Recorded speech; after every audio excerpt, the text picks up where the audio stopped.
Forever. Dog. Joe, I think we're going to have to rename this show Nolan Watch, as in Christopher Nolan Watch, because wouldn't you know it, last week's cold open was about Nolan's new movie. This week's cold open is about Nolan's new movie. This frickin' rumor train will not stop chugging along. What did we learn this week? This week, because every week there's new intel, and then the next week it turns out to be false. Rumors galore. Either Nolan's trolling us or Universal's trolling us or some combination, but it usually turns out to be BS. Except this week, we got two pieces of news, one of which is definitive. We actually have a definitive piece of news about the Nolan movie. The other is as suspect as everything else. The first, though, definitive, is the casting. We already knew Matt Damon was in this thing, and now we got a new cast member, little Spider Boy himself, Zendaya's better half, Tom Holland, joined the cast with Matt Damon. We got two people cast in the Nolan movie, Joe. What do you think about this casting? Two flat-faced guys could be doing a time jump thing, could be doing father-son, could be doing here he is as a young man. Yeah, that's the time jump. Could be doing that. Could be doing two characters that never meet because it's about, the entire history of Western civilization or something. That's the thing is, based on how big the cast was for Oppenheimer, I think every character actor in Hollywood was in Oppenheimer. Matt Damon and Tom Holland could very well never interact in the movie. They could end up being like 2 out of 20 people that are in this movie. But right for now, as the two cast members, it seems like the movie is about them. I mean, he's done sort of Tenet's kind of a two-hander with the villain. So it may be, but if that's the case, I cannot imagine a less interesting pairing of A-listers than Matt Damon and Tom Holland. This is maybe the most boring possible pairing of two A-list actors I can imagine. This is the where's the beef of casting. The I went to Hollywood and all I got was this lousy T-shirt of casting. This is like boring. I almost am like, is this a troll too? Holland is such an interesting guy because You have to convince me on this one. Tell me. Because I think of his generation of young up-and-coming actors, movie stars. Yep. As far as box office numbers go, he's winning the race by 1,000 miles. Because he hitched his star to the Marvel train. Because he's in Spider-Man. Yes. And he plays Spider-Man. Solely because he's in Spider-Man. Absolutely. That doesn't take it away from him. So he has... But it does take it away from him in the sense that all of his other movies, non-Spider-Man, flop. He really doesn't have a distinctive personality outside of the Spider-Man franchise, and maybe he's really good and we just don't know yet. Maybe, as far as I can see, he's really just pretty good, and we'll have to see. He was in Romeo and Juliet, controversially on the West End or Broadway or something, remember? In the multiracial cast one. And he seems like he wants to make the crossover and join the crew of your Timothée Chalamet's, your Jacob Elordi's, your Paul Mescal's, his contemporaries, his contemporaries who are getting like prestige roles, award season roles. Yeah. He is trying to make that crossover. We'll see if he does it here. As yet, he has failed to do it. I don't know if he's got the chops. He's in good hands. Harry Styles didn't have the chops, and Dunkirk's one of the great movies of the decade. And Dunkirk is probably his best performance just because he's just in the Nolan troupe, So Nolan's gonna like JGL, horrible actor. He's like cool in Inception for some reason, like by the power and grace of God. Nolan somehow prevents you from giving a like rock bottom performance. Yeah. You're going to give a solid performance. He's just going to, at the very least, he'll just drag you along. Robert Downey Jr., a great actor, not comparing him to Tom Holland, but I am in the sense that he marveled for a decade and then he Nolaned and he won his Academy Award. For all we know, we could be sitting here. And you know what? Now that you say that, they have a little father-son dynamic. They had that father-son dynamic in the Marvel movies, Iron Man and Spider-Man. Oh. But I think in real life, they have a mentor-mentee relationship. Maybe he put in a good word with Nolan. Has anybody come up with that yet? I think I bet RDJ put in a good word. Much like when you got to give this kid a chance, Chris. Kirsten Dunst told Sofia Coppola about Kaylee Spaney. Yeah, just like RDJ told Nolan about Tom Holland. You gotta watch this kid. Ryan Philippe got Reese Witherspoon into Cruel Intentions. Exactly. There's a lot of examples. There's a lot of examples.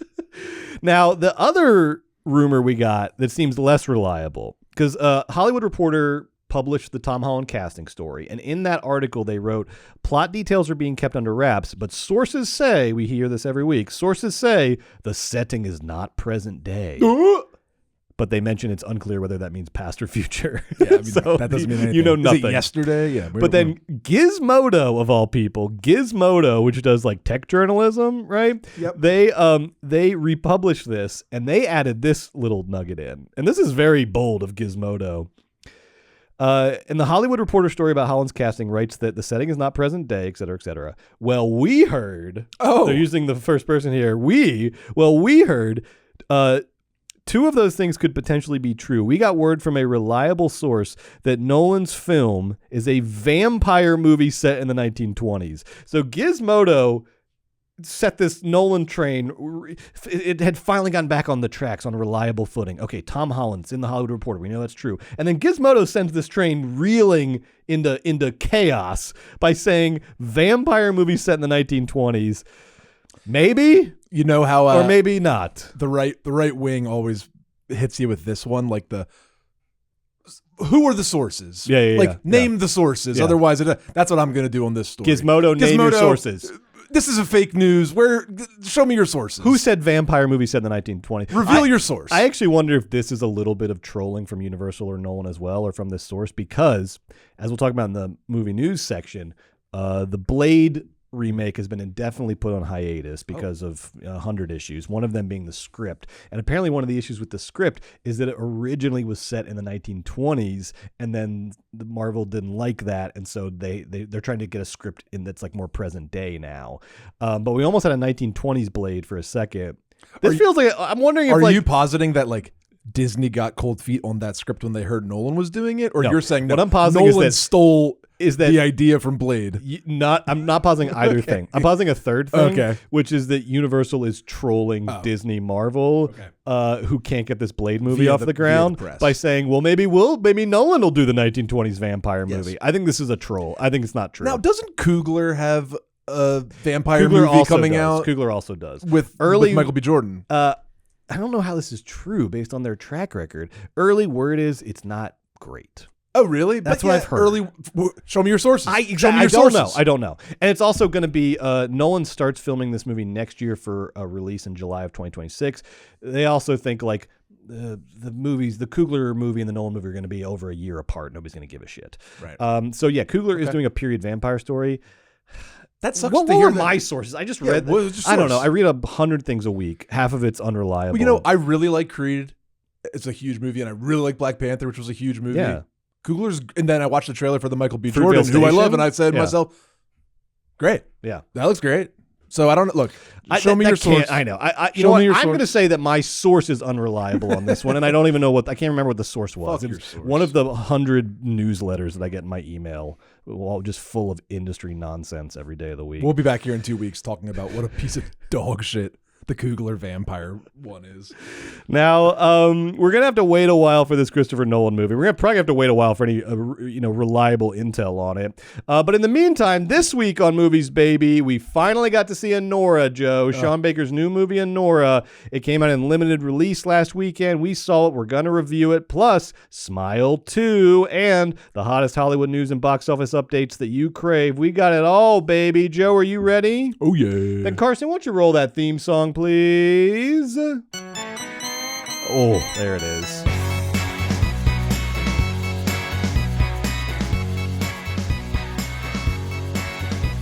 I can't get enough movies, baby. I can't get enough movies, baby. But how about you? Do you have it bad too? I think that you do. Whenever one ends, it's like the death of a friend. I get to wishing that there were 2 more reels. But then a voice cries out, move, baby, you're in my seat and you don't want to mess with who? The Philly movie freak. There he is. I can't get enough movies, baby. I can't get enough movies, baby. Oh, yes, it's true. Oh, I've got it bad. He's got it bad. He's sick. Every night of the year, like the moon, I appear at all the movie theaters all over town. Even the one in Highland Park. Cut to black, roll credits, Whoa, baby, I'm lost in a fog. I need someone to talk to. Hi. Look, it's a Georgia movie dog. Dog, dog, dog, dog, dog, dog, dog. I can't get enough movies, I baby. can't get enough movies, I baby. can't get enough movies, baby. Welcome to Movies Baby, the weekly show where we break down the hottest movie news, review the latest releases, shout out forgotten classics, and prophesy the future of our beloved Hollywood. I'm Joe Cilio, a.k.a. the Philly Movie Freak, here as always with Brett Boehm, a.k.a. the Georgia Movie Dog. Go Dogs! Joe, big win for the Dogs last weekend in Austin, Texas against the formerly #1 team in the country, the Texas Longhorns. And you know, I do my little 5-second Georgia Bulldog recap every week, and then we quickly get into the movies. But this week, there is a crossover between the Georgia Bulldogs football team and the movies, because at this Georgia-Texas game, there was not one, there was not two, there was multiple A-list stars on the sidelines. You, of course, had Matthew McConaughey, Of course. in his Texas gear. King of Texas. He actually has a job at UT. They call him the Minister of Culture. I think he actually gets a small annual salary from the University of Texas for being their Minister of Culture. He tried to work his black magic. It was not happening. Georgia won 30-15. But in addition to McConaughey, Glen Powell was also on the sidelines. The star of Hitman, one of my favorite movies of the year. He was great in Twisters. You know, I was big on Glen Powell. You love Glen Powell. I was big on Glen Powell. You taught me to love Glen, and I do. But you'll notice I'm using the past tense. I was big on Glen Powell. Joe, I am out on Glen Powell. And it's not just because He's a Longhorn? No. He's from Austin. He can root for his hometown team. He can also stand on the sidelines in his favorite, cowboy in a cologne advertisement cosplay. Why are you coming for your guy? Here's why, Joe. Because the weekend before this game, do you know where Glen Powell was? Do you know where he was? The red carpet. No. The green carpet of Sanford Stadium, Georgia's home football stadium. The week before the UT Georgia game, Glen Powell was at Georgia's football game in Sanford Stadium. Well, you were playing Alabama. No. This was Mississippi State. Okay. All right. And so he was at that game. Okay. He's filming a Hulu show. Sure. You've heard of Hulu, called Chad Powers, about some. I guess it's football related. It's Eli Manning he plays a fake QB. I don't know. Okay, Or I don't in fucking Chad care. Powers. We don't care about He's an TV. old college. He stayed in college too long, and he's the backup. This person, ain't and he's TV, baby. This is movies, baby. We don't give a shit about this TV. Isn't We don't watch This TV. isn't TV, baby. Okay? But whatever. They were filming a scene at the halftime of this Georgia game in Sanford Stadium in Athens.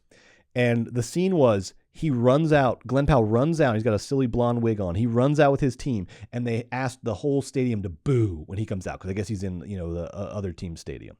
And guess what they did? All these Georgia kids, the whole Sanford Stadium, they booed like crazy.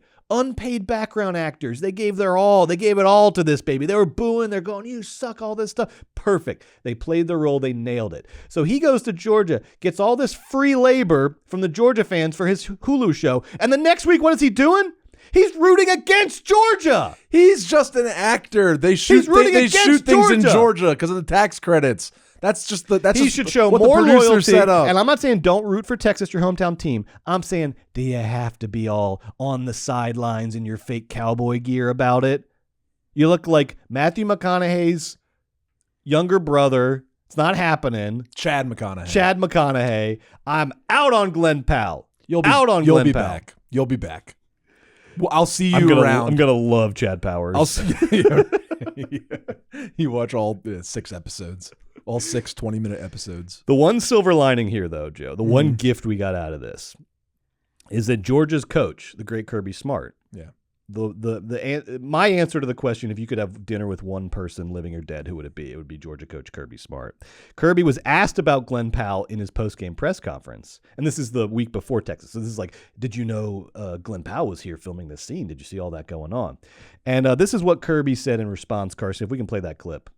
What? Joe talked over it. Sorry. One more. Hold on. You good? Yeah. All right. One more time, Carson. Who? Sorry, Carson. One last time. Who?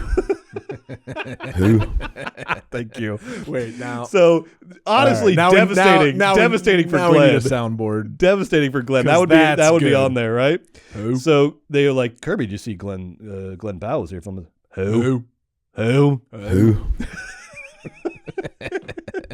So suck it, Glen Powell. That was the first pull quote we've ever had, or the first That was time it? we ever Yeah. played audio. Yeah, okay. Honestly, yeah, we should That do was- more of that. no, That was good. That was good. Maybe we peaked, honestly. All right. So All right, well, that's I'm our dead. show. I'm dead on Glen Powell. You will not be showing up in my best of 2024 recap. Bitch! This does not Excuse my apply- gendered language, but friend, you love Glen Powell. College football, particularly SEC rivalries, run deep, baby. They run deep. Adria Arjona, Glen Powell's co-star in Hitman, you're fine. This does not apply to you. You're not catching a stray here. You will most likely appear on my best of 2024 list. But Glen, Yeah, well. you're out of here, buddy. I know we're talking football, but I'm going to do a baseball terminology. You're out. 3 strikes. 3 strikes all in one. You know what? Your loss. Your loss. Go back to your Glen's loss. I'm a great go back to your supporter. Bulldogs. Who do you? I'm a passionate supporter. Who do you guys have on the sidelines watching your games? Quavo. Pretty cool, right? I guess. Yeah, very cool. Sloppy seconds from, Very from cool. Quavo. Sloppy seconds. Because he's a Hawks attendee. That's what he's famous for. Sloppy seconds over there on the Georgia side. He is a passionate Georgia fan. Okay. Passionate Georgia fan. Okay. Joe, speaking of Hollywood, let's take a look at this weekend's let's take a look at this past weekend's box office returns. Carson, show me the money. It's my favorite part of the week. Honestly, Looking at the money. When like Carson, Scrooge. when Carson or Margot cross dissolves to the box office, it's the highlight. It's the best of part of my week. It's the highlight Best of part my of my week. Number 2, hugging my son. So last week, not this week, last week, Joker 2 got pummeled by a movie about a killer clown. This week, Joker 2 got pummeled again by a movie about a creepy smile. Joker 2 is getting owned to a degree that no movie has ever gotten owned before. But before we get to Joker 2, let's talk about what came in first. That very creepy Smile movie itself, Smile 2, had a great opening weekend at the box office, earning $23 million domestic on a $28 million budget. The movie's already up to $50 million worldwide, so it's already knocking on the door of profit after 1 week in theaters. And thanks to some very positive reviews. Stay tuned for our review later in the episode. But Just to hammer that down. Yes. Very few movies ever premiere internationally at the same, almost better than what it premiered at domestically on the same opening weekend. Like, that really just speaks to A, the power of horror, and B, the power of the Smile franchise. Who knew? Which, I mean, bully on them. I mean, it's called Like, Smile, but it's got legs. Smile 1, it's got legs. Nice. Smile 1 made a ton of money, so Smile 2 was bound to make money as well. But, man, people... You never know. That's amazing. Venom, which comes out next week, has had diminishing returns over the course of going from 1 to 2, and now what's projected for 3. So it's no guarantee that the sequels are going to pay off. But Smile 2 certainly did. And you better believe, because of that, we're going to get a Smile 3. So congrats to Paramount, writer director Parker Finn, star Naomi Scott, and the whole Smile 2 team. Congrats to you. Yeah, absolutely. Paramount, big win for the Ellisons. Their new studio. Yes, congrats to out David strong. Ellison. Yes. And Larry. Big win for the new ownership, and really Larry. If Congrats we're being to honest, Larry. we're being right. The guy behind the guy. Now, another thing that helps Smile 2 is that usually in October, we see a lot more studio horror releases than we're seeing this month. Because, of course, there's Terrifier 3, but that's such an anomaly. It's a $2 million indie. I'm talking about like studio. This is usually when the studios roll out their big horror movies. But we didn't get a Blumhouse movie this October because they moved Wolfman to January. We didn't get an A24 horror. They have Heretic with Hugh Grant, but that's coming out in November. We didn't get anything from the Conjuring universe. We didn't really, it's just sort of Smile 2. So I think in addition to the movie being great and having a great trailer and great marketing and people liking the first one, it seems like it benefited from just being the option to the only answer to the question, hey, let's go see a horror movie. What's playing? Yeah. I don't want to short sell the Smile brand, though. Smile 1 it was the number 1 horror movie in 2022, and it got great reviews, and I think that Smile 1 was absolutely excellent. All those things, plus some nice marketing and a real nice, Smile 2 entry. Hit, baby. Bang. Good for them. Congratulations. And speaking of Terrifier 3, though, wow, it just keeps going. It followed up its record-breaking week 1 with a really impressive week 2. earning an additional $9.3 million with only a 50% drop-off. Remember, for comparison, Joker 2 had an 81% drop-off. And, of course, that was, like, historically bad. But it goes to show you a 50% drop-off in week 2 is pretty solid. It just adds to its total. It's far and away the highest earning Terrifier movie in the Terrifier franchise. Well, yeah. And maybe more impressively, it is the fourth, you were pointing this out to me today, it's the fourth biggest horror movie of the year in terms of box office. Already. Fourth after 2 weeks, behind only Quiet Place Day 1, Alien Romulus, and Longlegs. It just passed Speak No Evil. Wow. Congrats to Damien Leone and the team over there. Now let's quickly talk about the latest installment in the Joker 2 debacle. Joker 2, after dropping a record 80% in week 2, somehow dropped another 70%. It dropped 70% after dropping 80% to fall into the sixth spot in only its third week with 2.1 million domestic, bringing it up to 57 million domestic. This movie's not going to break 100 million domestic, Joe, on a 200 million budget, and the first one doing $1 billion total worldwide. Plus marketing, thank you. And it's interesting, though, there has been this big disparity for Joker 2 between domestic and international ticket sales. You see 57 million domestic, 136 international. And if you look at the year's results, most movies do ultimately, when all said and done, do a little bit better internationally than domestic. We're one country. Exactly, just because there's a bit more exposure.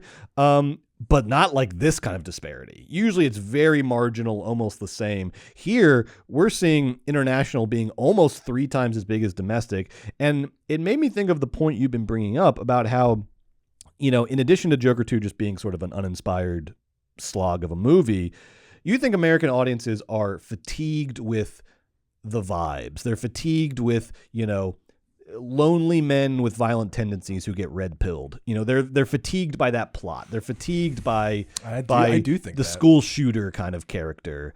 I think the world is fatigued. Is this proving by that? Yes, Okay. I think it is. Remember in France how the left came out of nowhere to stop the far right just a couple of months ago, and it was a huge deal. Europe is uninterested in. I know there's pockets of it. Everyone's so sick and tired of the Joker, of anarchy, of violence, of fear, of hating each other. It's just a fucking drag. Plus that runtime is onerous, plus the word musical, plus the word, I don't know what other words, but that's enough. Todd Phillips. But internationally it did well because, hey, this is a Batman movie. And maybe when they just marketed it differently over there. They weren't pushing the this is amazing. They were just Joker 2.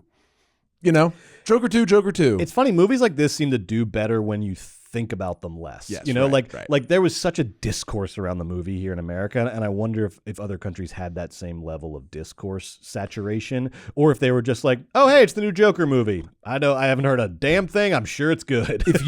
So it was 136 all told worldwide, or that's just the international figure? So the international was up to 136, and the domestic is 57. So usually it's going to make $210 million. It's still going to be the 7th biggest movie of the year or some nonsense. That's right. But because of the budget, this movie needs to get well north of $400 million to see profit, due to its inflated production budget, which was around $200 million. And right now, all told, is barely sniffing 200. So that sucks. But the international thing, it's just there's a bajillion other countries. China exists, and it's a Batman movie, so it's going to do some numbers. They with all of as bad as it's been, they might find some financial hijinks to get this thing to break even, but it's going to take a lot. And not surprisingly, Joe, I don't know if you saw this, but they are rushing the VOD streaming release of Joker 2. It is coming out the end of October, which is the same month that it premiered. If anything, it will be written on the tombstone of Joker 2. It's that it came out on VOD the same month it released in theaters. And I know that was common a couple years ago, post-COVID, with Project Popcorn and all that dumb stuff. But it's not really the mode anymore. People have been reinvesting, studios have been reinvesting in theatrical releases, have been increasing the sort of time between the theatrical release and the VOD release. Yeah. But Joker 2 said, holy shit, pull the red cord. It's emergency time. We need to get this thing on streaming because it ain't making shit in theaters. I had mentioned China, and yes, the movie did come out in China on October 17th, but I just quick did I wonder how it did in China based off that thing I just said, and it said this: Beijing, October 17th. At what should have been a prime 6 p.m. slot on its opening day in China, Joker Folie à Deux drew only 3 moviegoers on Wednesday at a downtown Beijing cinema in the bustling Qianmen tourist area. So all that's to say, not doing well in China. Wow. Yeah, so everybody, No one cares about this. via osmosis almost just picked up on the fact that this movie has a dark cloud around it. Yeah, I guess I shouldn't have said, oh, people exist in China, so they go to the movies. I should say reviews exist in China. Right. Yeah, fuck Joker 2. I just don't know sometimes how American-centric these like online discourses are. I guess everything is global now, but you never know. But regardless it's doing better worldwide, but by no means is the worldwide box office going to save this movie. It will be lucky if it gets anywhere near to break even. It probably won't. It's probably going to lose probably somewhere in the vicinity of $50 to $100 million. Something Warner Brothers can't afford. Cannot due afford. to their hundreds and hundreds of millions Cannot of dollars afford. of debt. Right. And speaking of this Joker 2 debacle, we finally got some insight on how Lady Gaga's doing in the wake of this. Because, as we've said, this is not on Lady Gaga. Not at all. This is on Todd Phillips mainly. Yes. And also Joaquin Phoenix, who came up with the movie in a dream and then insisted that they rewrite the script based around his dream or something. And like we blamed last week, the turnover at Warner Brothers left a vacuum, right. a power That's vacuum right. that Todd Phillips and where Joaquin these could two just wild men just fill it ran wild and made a dumb movie. And based on what Todd Phillips and Joaquin have said about the making of the movie, when they talk about rewriting the script in Joaquin's trailer based on his whims, et cetera, et cetera. And Todd Phillips had some line about how and Gaga was so patient with that process and patient with all that. Whenever he would say that, like she's so patient with the process, all I could picture was that clip. Have you ever seen that clip of like from the 90s of Fiona Apple just getting like pontificated at by Quentin Tarantino? Of course. And she can it's the best thing ever. ringtone. And she can't. Your ringtone's the sound of her just not even hiding. We're not even with the barely concealing her total boredom and disgust. She's cringing, like It's amazing. her body's just contorting. While Tarantino, talks about the genius of Rolling Thunder or whatever he was on like about. Top Gun or something. I have that picture in my mind when Todd Phillips is like, Gaga was so patient with the process. Just like the guy who cannot tell that a woman is like barely tolerating their bullshit. And it's like, oh, she's being so patient with it. No, she's like fucking hates this. And that turned out to be true because rumors out of Gaga camp are that Gaga is obviously embarrassed by this debacle. But mostly she is furious because apparently they left a lot of her performance on the cutting room floor, particularly around the musical numbers, which is just idiotic. Well, they had to include 2.5 hours of other nonsense. I mean, say what you want about Bradley Cooper. Thank you. This is the second time. This is the second time in 2 weeks that you're defending Cooper and saying he should have been in the room on Joker 2. How is this your take? Because here's what I'm going to say: on Star is Born, he had the I'll call it wherewithal. It's just common sense. He had the common sense to let Gaga write the main song. No. Star is Born is good, right? And he's like, oh, it's a musical thing with Gaga. Yeah. Well, Gaga will do the music. All right. And in Joker 2, instead of you have a generation-defining pop superstar on your cast, and you're picking your songs almost at random like a freaking arcade claw machine out of the mid-century songbook, and you somehow pick the most boring, overplayed, dumb standards ever, and you got Gaga right here. You're not letting her write the music. I think she wrote one song. You're not letting her write the music, and then you're also cutting out half of her performance. Yeah, what the fuck? You might want to start there as to where the movie went wrong. Yeah, I agree. Hey, she released an album like in tandem with it called Harlequin. Like, we work at a company with a ton of Lady Gaga super fans, okay? People that fucking love Lady Gaga. I didn't hear boo about Harlequin. I mean, a couple of people saying around like, oh, I gotta like, I'm sort of the attitude around the office was, I'm getting prepared to defend Harlequin was like the attitude. But I haven't heard a word about that album. Because none of this is on Gaga. Her career temporarily got hijacked by Todd Phillips and Joaquin Phoenix, and this is just going to be a wash. This is going to be like a net zero for her. It's not going to. It's not going to go up. She's not going to go down. But I understand why she's fucking furious because she's like, why am I? Well, it's a waste of her time. Yeah, like she could have spent a year and a half doing something that would make her, next tour a gajillion dollars instead of a bajillion, Well, I've got some good box office news for you now, which is that Anora had a huge limited release opening weekend. It was only in 6 theaters, but it earned $630,000. You're not going to see it here because it was limited release, but it earned $630,000 at 6 theaters. That's a per theater of $105,000, easily the biggest per theater opening of the year, beating out Kinds of Kindness, which did $75,000 per theater. And Joe, it is the second biggest per theater opening post-COVID. Second biggest per theater post-COVID, second only to Asteroid City. You know, a Wes Anderson movie is always going to kill in limited release. Starring Tom Hanks, Scarlett Johansson. Exactly. Right. Which did $142K per theater in 2023. So the second biggest, essentially what we're saying is like second biggest indie of the last 5 years at the box office. Right. So this is called a platform release. This is when a studio has a movie that they want it to be award season, or it's an independent release, and then they put it out in a few theaters, and then if it does well, they put it in a few more, and they put it out and they do it a few more.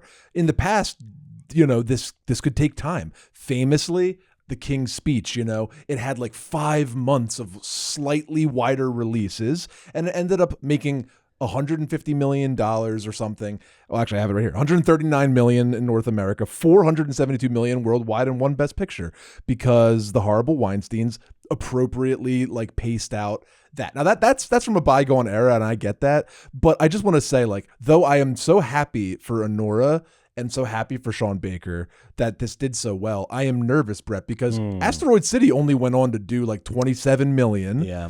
Anora though. Hold on. Okay. Other movies this year that did platform releases, like Saturday Night, comes out great opening per theater. Good point. Fizzles. Good point. And then there was another one too, Kinds of Kindness, huge platform release. 2 weeks later, never heard another thing about these movies. They go wide, it's fucking dead. And I am afraid for Anora. I mean, really the only time post-COVID or COVID and post-COVID that a platform release was successful was Everything Everywhere All at Once. That's the only one that did this and it went great. Everything else, Licorice Pizza, it made $400,000 per theater in 6 theaters, went, financially nowhere, et cetera, et cetera, et cetera. And I think it's because it's hard in this environment for word of mouth to have it's so tough, like true word of mouth. Like Terrifier 3 isn't necessarily word of mouth. We talked about last week how Terrifier 3 is word of mouth in the sense a little bit, but what it really is Cineverse owns 80 million unique listeners per month across their 30 streaming services and gigantic podcast network to specifically market to for free. Anora has to actually get people to the box office. It has to get Gen Z people who think Mikey Madison is cool and who think like the story is young and cool, which it is, but they don't traditionally go to the multiplex or to the theaters. And then the older people, they have to convince like, no, it's not about like young people really. It's actually about love and life and New York or whatever they want to say. So I think it's going to be a tough nut to crack. I hope like it won the Palme d'Or. Mikey Madison's a star. Sean Baker's up and coming. It's an enjoyable movie, although it is sad. Like I hope that doesn't secretly get out, like, cause it's like fun until it's really sad. I don't want to throw cold water on this at all. I just want to point out that like, we've had so much up top good news followed by so much silence. And if this movie doesn't perform well at the box office, it's going to imperil its chances this award season at the major prizes. Yeah. Well, here's a silver lining perhaps, because I think to take those comparisons, Asteroid City and Saturday Night, I think you bring up a very good point that they were hot in limited release and then fizzled in wide release. But both of those movies, I think, are, to be sort of broad, are movies by aging hipsters for aging hipsters. They don't feel like movies of the moment. Anora, like Everything Everywhere All at Once, feels more like a movie of the moment. How dare you? I do think, regardless of what you think of the movies, you're 100% they feel right. like Sorry, movies of the kidding. moment. Just kidding. Yes. I think you're spot on about Mikey Madison having real like social media pull with I hope so. I think so. Younger millennials and Gen Z. I really think she does. And regardless of the directions the movie goes in and what it makes you feel, this movie's got sex. It's got sex, and it's got like, and we know the oldest saying in the book, sex sells, and not like Yorgos sex from Kinds of Kindness, real human, like real human sex. Right. So all that being said, Anora begins its a nationwide wide release rollout this weekend. So if you're listening to this, go see Anora. Go see Anora if you have not seen it already. You're not going to regret seeing it, regardless of what you think about the movie. It's a real experience. It's a necessary watch. Go see Anora, and we'll do our spoilers disclaimer later on. But I will say, for Anora, I feel like because we saw it in limited release and it hasn't even gone into wide release. Let's try to be a little extra careful around. So all I said was sometimes it's happy and sometimes it's sad. It's never about It's a you. movie. I'm saying It's it a talking to movie. myself as well. Okay, all right. I'm talking to myself as that. well. I know it's about just like specific plot points for the second half of the movie. Fair enough, Let's fair try enough. to play it safer on that stuff. Fair enough. But before we get into the reviews, let's talk box office projections for this for the next couple weekends. First, this weekend, the number one movie at the box office this weekend is going to be the new Venom, The Last Dance, the third installment in the Venom franchise. I'm really excited. I can't wait to see I Venom. normally don't. It's I so don't always goofy. love the It's so silly. superhero movies to go see, but this one Tom Hardy's so I'm really excited. wacky and I like the gonzo in Venoms. it. I can't wait. Yeah. Now, financially, though, it has a $120 million budget. The official studio projections right now are like 60, 65, but all the box office heads are saying it's going to be 50s. It could even go as low as like 48. So the box office heads are saying like 48 to 55. The studio's like, oh, we can do 60. Both projections, though, are low for a $120 million budgeted movie. So right now it is trending towards not a disaster, but not a huge win, like a soft bomb. And this seems to be on trend as well because the first Venom did 80 opening weekend en route to 850 million worldwide. Remember pre-COVID movies? The second one did 90 opening weekend, better opening weekend, but then only did 560 worldwide total. So the franchise has been sort of slowly trending down coming to this third one. So I wouldn't be surprised if we do see something in the realm of the 50s en route to like a, I don't know, what does it do? 350 million? I'm gonna go slight over just because, like you pointed out earlier, there's no horror releases. Yeah, so maybe this sort of like, let's go to the movies this weekend. What's out? Oh, okay, Venom. Like, that's fun. Yeah. Venom's fun. Maybe I have slight optimism. Particularly people coming off of Terrifier 2, Smile 2, they're in a horror mood. What's the closest thing to that? Venom. Yeah. And it's like fun enough, big enough. Yeah. We'll see. I We'll could see. be totally wrong. We'll see. Well, we'll be back next week to tell you how Venom did. I also want you to circle on your calendar, Joe, November 22nd, Friday, November 22nd, because that is the day that this whole year's box office is banking on. Because last year was Barbenheimer. Everybody's talking about Barbenheimer saved the movie, saved the box office. You remember? That. 2024 was actually trending to be a bigger box office year in total than 2023 because of all these sort of just consistent wins throughout the summer and then the big wins of Inside Out 2 and Deadpool and Wolverine. That came to a crashing halt, though, with Joker, because part of the projections were based on Joker doing Joker numbers, and it didn't. It didn't, Joker 2 didn't do Conclave numbers, okay? It did nothing. And so now 2024 is trending down. It's not going to beat 2023 unless November 22nd. Will we possibly get a new Barbenheimer, 2024's Barbenheimer, when Gladiator 2 and Wicked premiere on the same weekend? What do you think, Joe? Do Gladiator 2 and Wicked collectively save the box office? Yes! Barbenheimer Part 2. Yes! I actually think a version of yes. I obviously don't think it's going to do Barbenheimer numbers, and that's not what you're suggesting. But as far as a 1-2 punch, here's my sources, and I'll reveal their names. One, my dad An important source. texted me, oh, Gladiator 2 is coming out. That's huge. big. No, that's big. Oh, like that's big. Wow, Jesus! Like my dad texted me Gladiator 2 is coming out. Like he doesn't text me that. That He barely anecdote texts me is anything. more telling than all the box office prognostication I could read online. And then here's my other source that I'll name. My wife. We saw the Wicked trailer in November 22nd. And she goes, "Oh my god, hey, I'm gonna go to that when you're on Thanksgiving break, so you can watch the this baby." is big. And I was these like, are big. okay. These are very important anecdotes. That's my sources. Very important anecdotes. My wife, who doesn't love movies or whatever. She's not a movie crazy movie dog like us. Yeah. She's like going to Wicked, and she's not even a Wicked head. She just likes a big musical that's fun. That's it. That's why I think it has Barbenheimer And, potential, because I think there will be a sense of an event. I think it'll feel like an event. Yeah, she going to the her movies and her will two feel like an buddies, event. her two girlfriends, they're going already. They already got. I don't know if they have tickets, but they're planning on going. They're psyched. Yep. And my dad's texting me about Gladiator. If dads and wives and their friends are all interested, could be huge, Brett. Could be huge. And we also have Moana 2 coming out November 29th. That to me feels more of a sure thing, though. That's just you can go ahead and write it in. You know, it's going to make whatever it makes, 600, 700, 800 million. Brutalist opening to 120 million. Come on. But Gladiator 2 and Wicked feels more of like the variable now. We'll see. We'll see what happens. But let's do it, baby. Let's make it the new Barbenheimer. We'll dress up as a Wicked and Gladiator. As Gladiator, you can do a Roman, Gladiator outfit. You can do your Glinda green. or You can paint yourself Elphaba. green. Yes, they've got the macaroni and cheese at Walmart that is either pink or green, depending on you pour in water and you don't know which color it's going to be. So the marketing is happening. So it's happening. It's all happening. The Gladiator 2 popcorn box with like the AR gladiators in it, which I don't even understand what that means. These popcorn boxes. Yeah, I gotta Speak say, on it. I've never bought one because I'm not a stupid asshole, but they're all awesome. And if you buy one, I get it. They're fun. I like them all. Every week it's like, oh, there's the Dune 2. Oh, there's the... They're great. There's the... They're fucking cool as shit. I did get last week... Okay, let me clarify. I, the person, can't spend another $1 in good conscience on dumb nonsense. That's what you mean. That's what I meant. They are cool. When I called you guys stupid assholes, what I meant to say was adults shouldn't buy novelty popcorn buckets. But wait, no. What I meant to say was it's on me.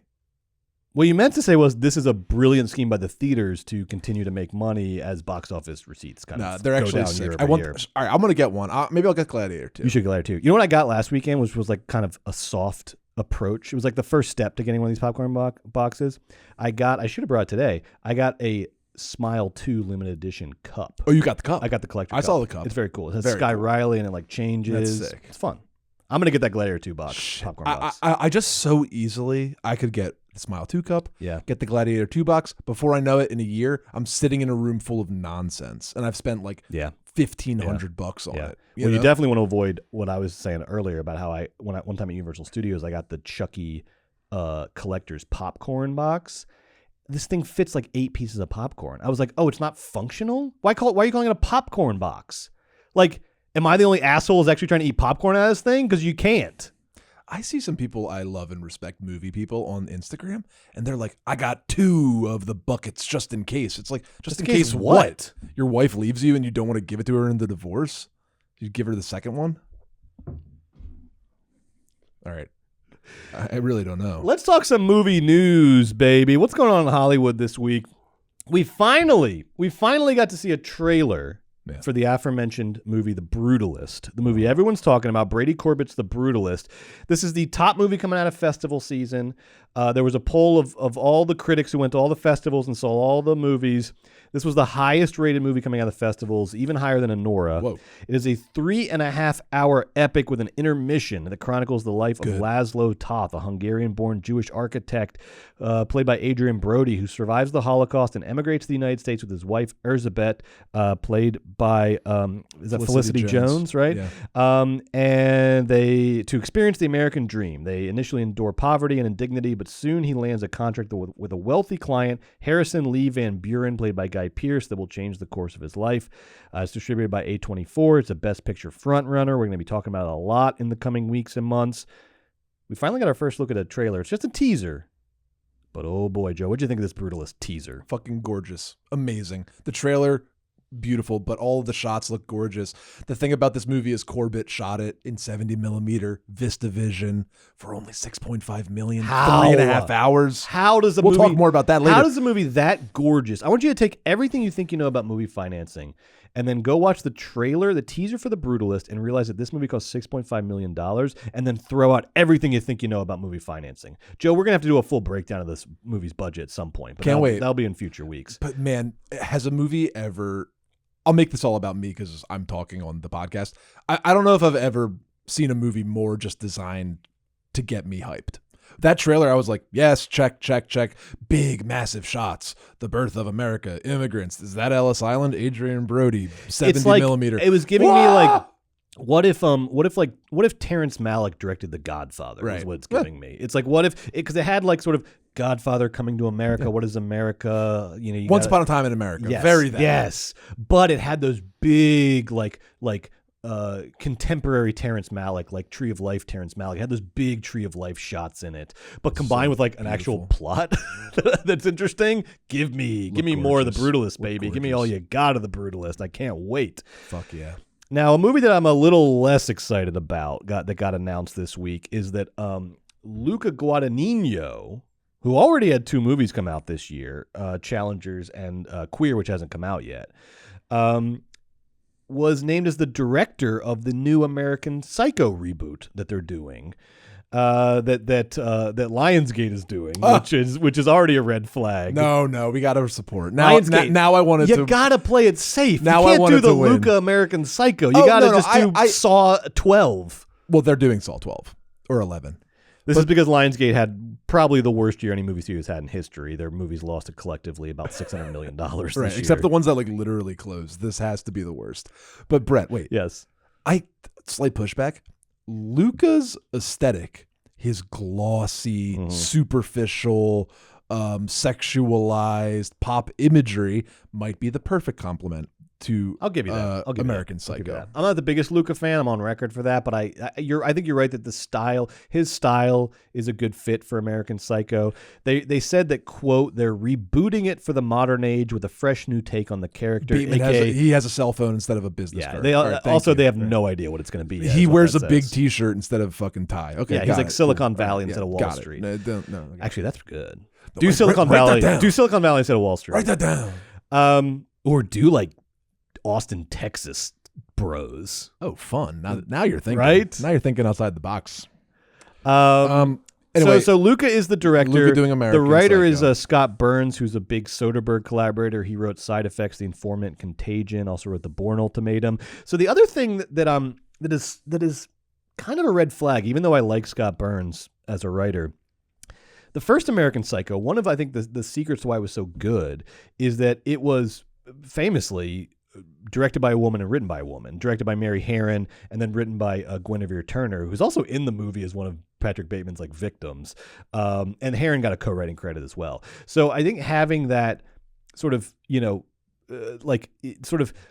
talked about this before, when the female gaze is like hidden inside the male gaze and it all feels different, you know, like substance. Yes, yeah.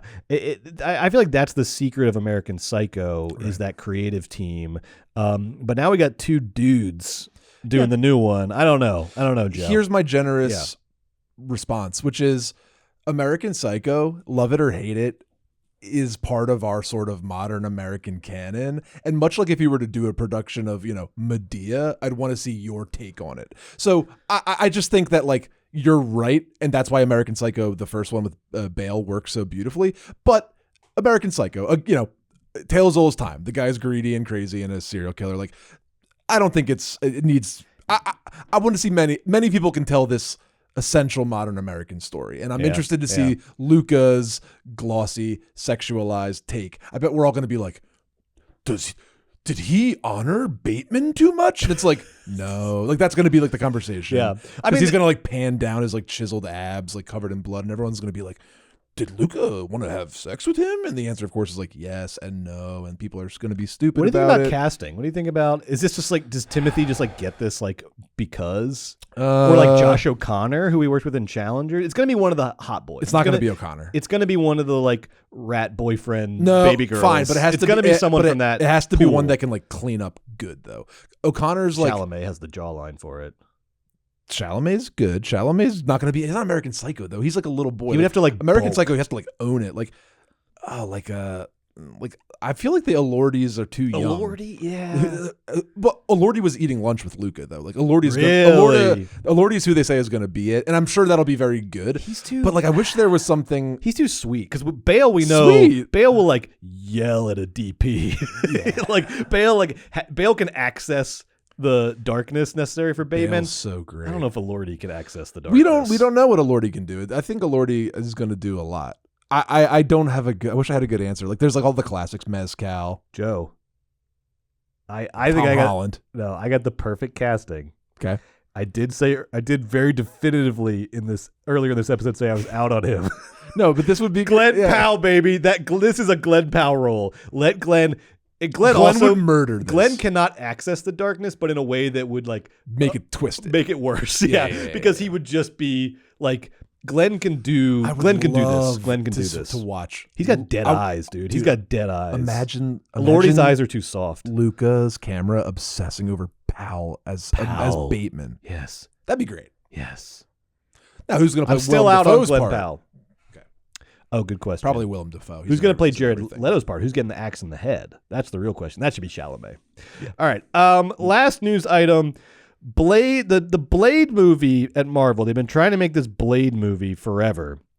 And it's been plagued by an endless array of delays caused by, for those COVID, the strikes, also just like casting and scripting issues. We talked about how it was originally going to be set in the 1920s, but now the studio wants it in the present day, and so they're trying to get a new script for that, and they can't do it. So they just finally took this thing off the release calendar. It had still been scheduled for November 7th, 2025. They were just like, nope, ain't gonna happen. So Blade is off of the studio calendar, the release calendar. It's probably back into development hell. Who knows if this thing will ever come out? But in its place, and we're talking about, this is the Disney conglomerate because they own Marvel, they own 20th Century Fox now, and all of those back catalogs. So in its place, we are getting next year, Joe, not one, but two new Predator movies. Yes! Predator movies, baby. In 2022, they did Prey, which was a cool twist on Predator. It was great. That was straight to streaming, so we don't know what it would have done theatrically. It was on Hulu. The director of Prey, Dan Trachtenberg, 20th Century said, hey, let's do some more Predators, baby. And he says, I've got some ideas. And apparently, they greenlit two of his ideas, and they're both coming out next year. Now, we know about one. One of them is called Predator Badlands. It stars Elle Fanning. It's coming out on that November release date instead of Love Blade. Elle Fanning. That's great. But you ask yourself, you're doing two Predator movies in the same year? What are we doing here? Listen to this quote from, this is all from 20th Century Fox's head honcho, Steve Asbell, in an interview that he did, I believe with The Hollywood Reporter. Listen, read between the lines here and see if you can figure out what this second Predator movie might be. He said, after Prey became a success, Dan Trachtenberg came back and said he didn't want to do Prey 2, and we're like, well, what else do you want to do in this universe? And he rattled off a bunch of ideas that were really crazy but really cool, and we've actually done two of them, so they're already like somewhere far down the line. And two are coming out next year, Asbell continues. One I can't talk about yet, but the other one is the live-action Predator film with Elle Fanning that just wrapped in New Zealand. Now, what do you notice about what he said that might give us a clue about the other Predator movie? And I haven't seen anyone else pick up on this yet. Well, I don't know where you're going with this. You tell me. But the other one, I have an idea. But the other one is the live-action Predator film. So is the other one animated? Oh, right? That's very interesting phrasing. I see. Well, that's what that must be. The live-action Predator film. They've all been live-action. But apparently you're saying that of the two, the one I can talk about is the live-action one. That would imply that the other one, whether you meant to indicate it or not, is animated? Horrible. Are we getting an animated Predator movie? What would that possibly look like? Not. Let me push back. What about this? What if you're putting the emphasis on the wrong word and it's live-action Predator movie because they're doing an Alien vs. Predator movie? Oh, okay. Because 20th Century Fox, Romulus just did gangbusters. The other one is the live-action Predator movie. The other one is the live-action Predator movie. Unlike the Predator, Alien vs. Predator one. Here's another pushback. Okay.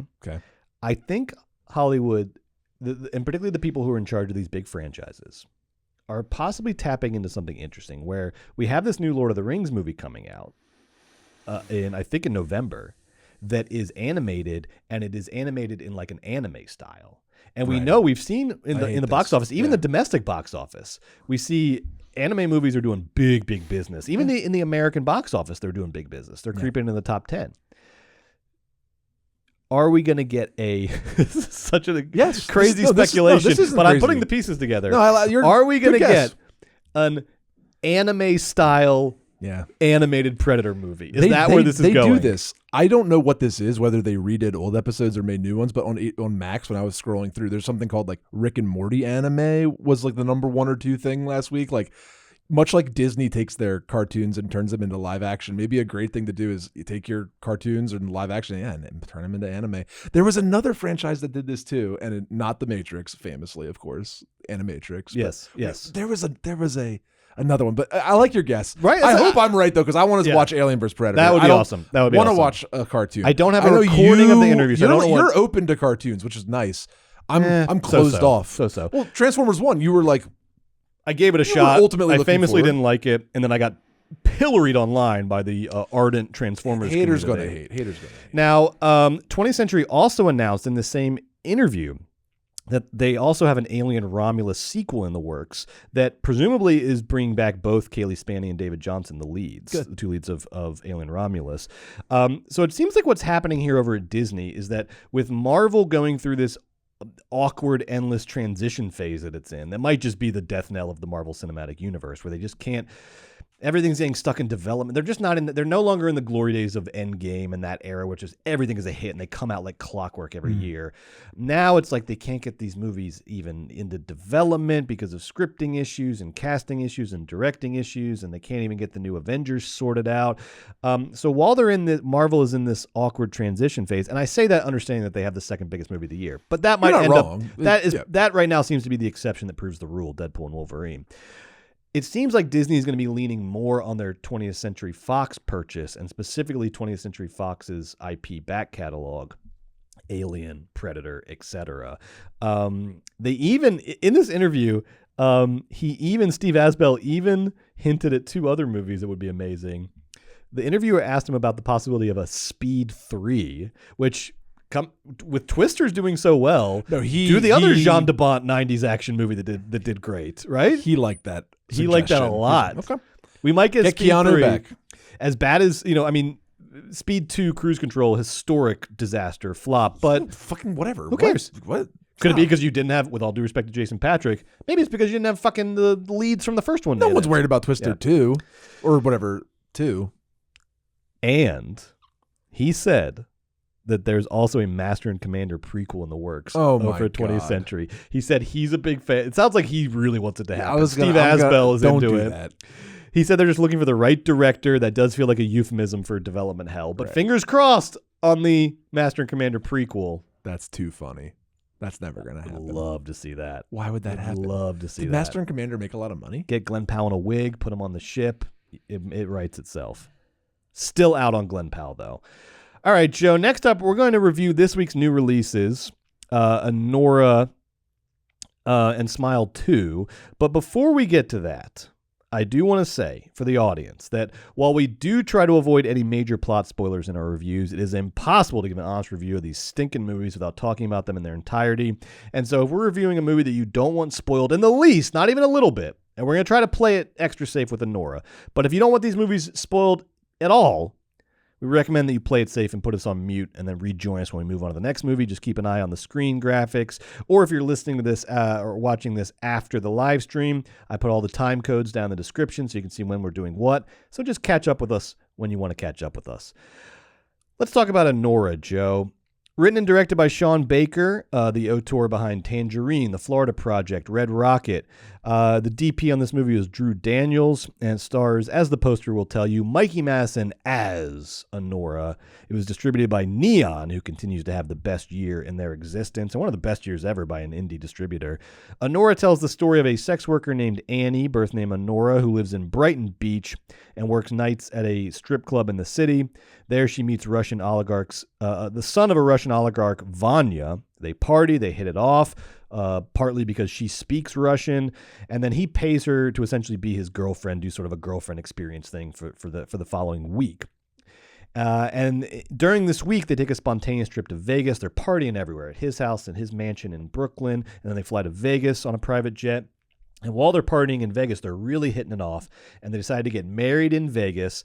And then for 2 days, they're doing the newlywed thing. They're like married in his Brooklyn mansion.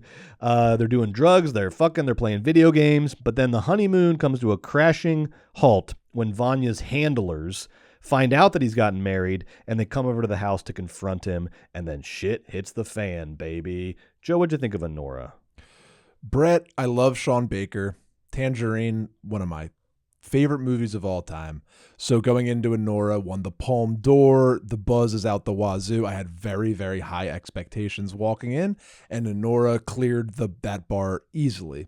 Anora really shows Sean Baker's mastery over storytelling, character work, theme, and camera work. I loved the acting in this movie. I loved Mikey Madison's performance, and I loved all the supporting cast. Particularly, shout out to the gentleman who played the young Vanya. Very funny needle threading performance that was absolutely wonderful. But this is Mikey's show, and she murdered And that's it. Mark Eidelstein. Mark Eidelstein. I love this movie is so upbeat and colorful in the beginning and for the first act while Anora's feeling great, and then it switches over and it looks very like electric and alive and beautiful, and then it switches over to the cool muted tones in act 2, both of which pair beautifully and look amazing. I absolutely loved the camera and the camera work. It felt effortlessly natural. It felt super you didn't even notice how much that camera was moving. And in some of the more difficult to shoot scenes, including the, if not famous now, soon to be famous 28-minute long act 2 scene, incredibly difficult to shoot. Plus, like, think about those gigantic windows in that house, and the way that they had to. It was 10 days they shot that with only 7 hours of daylight because they were trying to shoot in the wintertime because Anora happens in the winter. And for them to pull off that scene and make it seem so seamless and effortless, like it just happened over the course of a true 28 minutes, I thought that was brilliant. I thought the script was wonderful. I love the ballsiness of the structure. And I love Sean Baker's New York. I love Coney Island on film. I love Brighton Beach on film and the elevated subway in that part of Brooklyn. I love Sean Baker's look at his strip club. I love his Vegas. I love the tenderness with which he treats his characters, with the realism that he treats his characters. And I think this is another great Sean Baker movie. It's not my favorite Sean Baker movie, but I think this is just another great movie. Tonally, very funny. Also very sad. I fell in love with Anora every minute as the movie went on, and as time has gone on after seeing the movie, think back fondly on that character. Very strong, interesting, funny character. So overall, a unique movie. A lot of great Russian stuff, Russian Brooklyn stuff. A lot of that was great. Complicated high wire act tonally and thematically, especially between sort of the high highs of the Vegas stuff and the low lows of Coney Island and such. And I just think, I watched it after they gave it the Palme d'Or, and everyone's been saying it's the greatest thing since sliced bread for 6 months, and I still loved it and was charmed, and I thought it was pretty darn masterful. I don't know if it's my favorite movie of the year or my favorite Sean Baker movie, but I know that this was a work of high craft by an excellent team. Yeah, same with me. Literally the only bad thing I can say about Anora, the only critique, is that it's not my favorite Sean Baker movie. That would still be The Florida Project for me, but that's such a high bar, and this movie fits so well into his filmography and does a couple interesting little moves that I think are an evolution of his style and an evolution of his storytelling. It's so good. Everybody has to see it. Mikey Madison is fantastic, like you said, in the lead role. Just a fearless, hilarious roller coaster of a performance. Should definitely get her an Oscar nomination at the very least.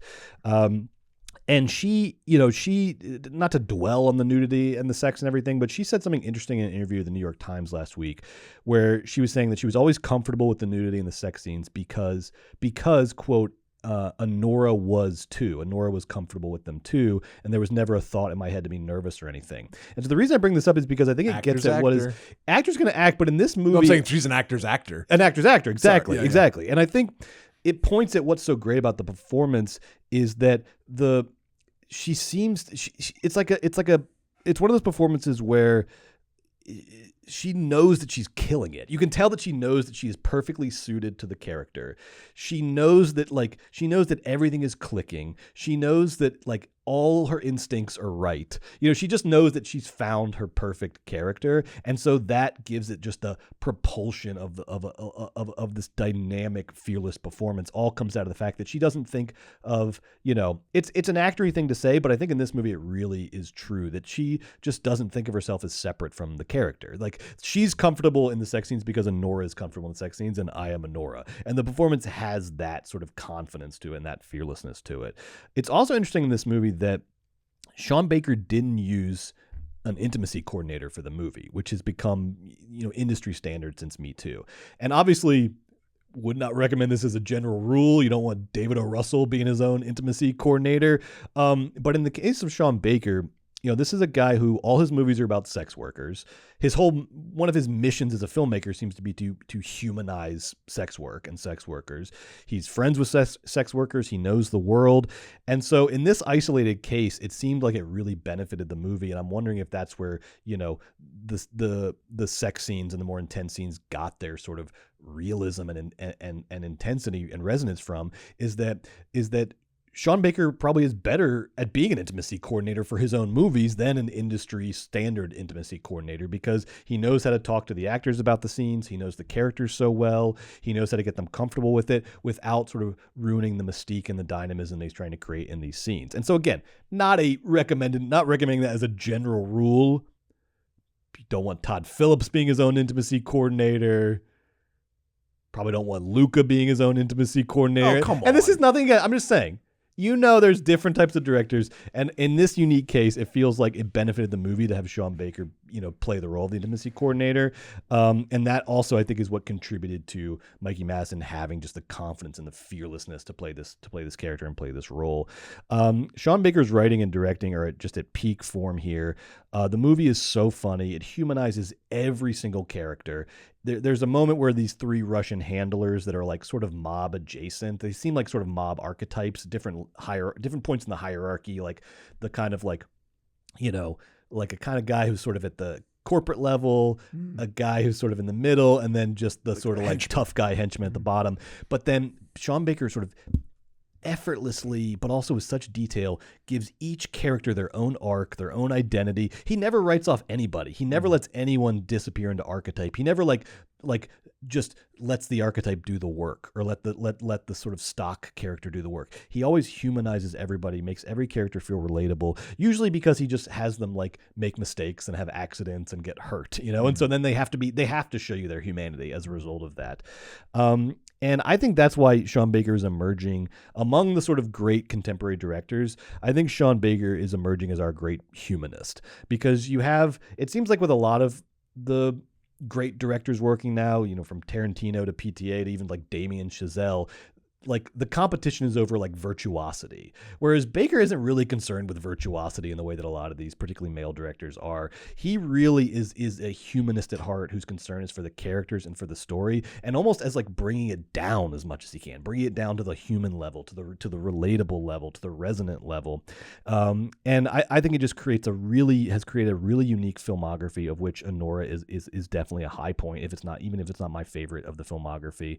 And he does that through this incredible mix of comedy and a plot that is high stakes but also grounded and relatable. And I think most importantly to what the filmography he's crafting, he's always interested in these characters at the margins of society, characters who usually are at some kind of socioeconomic disadvantage, in some state of financial desperation. And because of that, in addition to becoming like our great humanist, I think Sean Baker's legacy is going to be that he is the great cinematic storyteller of late stage global capitalism, that he is telling stories that are never explicitly political or overtly political. They're never burdened down by heavy handedness, but man, are they telling the story of this period of human history, and are they telling it so well? I think, he is the 20th century version of Charles Dickens or George Eliot or Steinbeck, like artists whose main concern was the relationship between individual and society. They were concerned with the way in which, macroeconomics and power and exploitation and corruption and bigotry all combined to sort of create the playing field of our existence. And we have to play on this like wobbly, uneven, unfair, fucked up playing field of late stage global capitalism. And his stories all sort of bring that to life in such an interesting way that does what art should do, which is showing that world, but putting your focus on the human beings who are sort of have to live in that world and don't get to be the puppeteers of the world. The puppeteers of Anora you see for 2 seconds in a private office at like a private airfield at the very end of the movie. You finally see like the puppeteers, the Russian oligarch and his wife. But the movie is barely concerned with them. The movie is concerned with the people who have to be the puppets of the puppeteers, and them living their lives and trying to sort of cut their strings and fight against the powers that be. But ultimately are as much as they rage, the movies are always pretty honest about like, you can't win this game. Like the game is over. The game has been won by the oligarchs and the billionaires, and you're going to lose. But he humanizes the losers of global capitalism, I think, in such interesting and beautiful ways.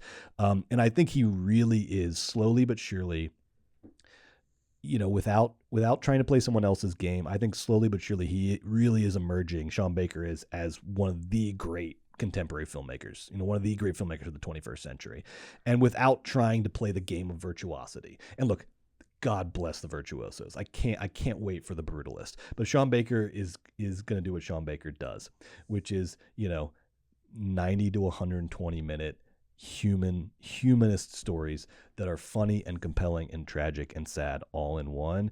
And he finds plenty of grandeur and, massiveness, in those small moments. Yeah. And he had a line in an interview last week where he was kind of joking about like, here comes another Sean Baker sex work movie, and kind of joking about the fact that he sort of stays in this one lane in terms of the characters and the stories he's telling. But then he had another line that I really liked where he said, he's like, but look, he's like, as long as my focus is just telling a good story. And if I tell a good story, I think the audiences will forgive me the repetition. And I would say, Sean, not only do I forgive it, I encourage it, because it is your consistency and your focus that is building a real legacy of work, and not just this sense of someone sort of drifting aimlessly between projects. I mean, you're building a body of work, and the consistency is part of that. And there are also ways that Anora, I think, evolves his style in really interesting ways. Yeah. I mean, the big thing that makes it unique is I like how he jumps between geographical locations for each movie, and like feels like he has lived forever in those locations, because he gives you such detail, such underbelly of these places where, Tangerine was East Hollywood, Florida Project, obviously Orlando, Red Rocket, Texas City, Galveston, that south of Houston area. And then Anora is his New York movie. We got a Sean Baker New York movie, which can't be it's a great New York movie. Like I kind of wasn't expecting that. So much of the focus in the trailer was like Mikey Madison and all the like. This is Sean Baker's New York movie. He gets to be Scorsese and Abel Ferrara and Susan Seidelman all wrapped up in one. He gets to give us Brooklyn, Brighton Beach. Well, he really does the French Connection in the second half. Yes, like, it's like, yes. It really is like that muted gangster, cool toned 70s aesthetic. It's so great. And the other thing that I see Baker sort of evolving here with Anora is that, unlike some of his previous characters, particularly Florida Project and Red Rocket, Anora doesn't have as much leeway to live in the fantasy version of her life. She of course has like her week with the rich kid, and she gets to go to Vegas and party and be rich by proxy. But then the whole second half of the movie, and man, what a thrill it was when you get to the like 45-minute mark of this movie and you're like, holy shit, I've seen every scene from the trailer. I have no idea what the second half of this movie is going to be. I have no idea. I love that feeling.